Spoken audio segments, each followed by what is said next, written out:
Hello, it is Keita with Keita Explore Photography and Black Women Photographers back again with another portion of the exposure triangle broken out a little bit for you with the demonstration. So today we're going to talk about ISO.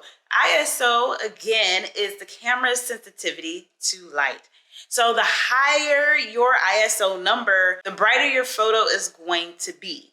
But also keep in mind, the higher that number gets, especially on older cameras, it might get brighter, but it may get more and more grainy or have more and more noise in your photo. And the lower your ISO, the darker it'll get. Now keep in mind, if you're outside and it's a sunny day, you may want to lower your ISO because the sun is going to offset the light that you need. But if you're outside at night, you may need to have a higher ISO, except for if you're trying to take photos of the northern lights. But that's a whole different story. That's a whole different thing. Inside, it might be a sunny day outside, but now you're inside, you're shaded, you have a limited light. So you might want to bump up the ISO a little bit. So you always have to play around with it depending on the nature of your photo and what you're taking.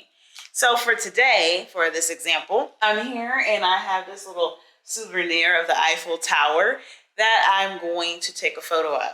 So first I'm going to get my initial photo for you so you can see what it looks like with a low ISO. And I'm not going to change any of the other settings. Once I set my aperture and shutter speed, I will not change them when I change my ISO. We're only changing the ISO today. For the first photo in the demonstration, I'm going to have a shutter speed of 1/100, aperture of 1.8, and then ISO of 100. So let's see what the Eiffel Tower on my mantelpiece looks like with these settings.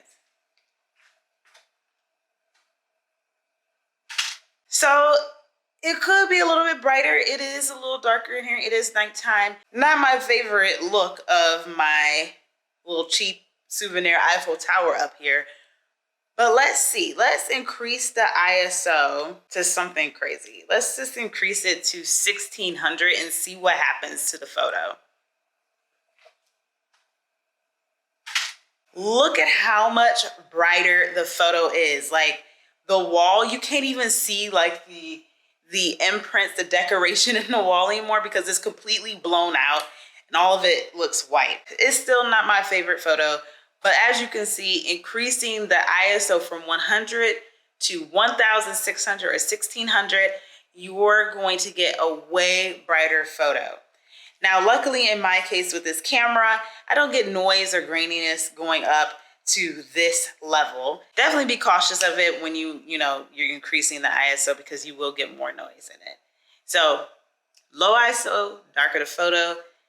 Higher ISO, the brighter the photo, and you may have to adjust it depending on the settings in your environment. So if you have any questions about ISO in this demonstration, make sure you leave them down below in the comment box.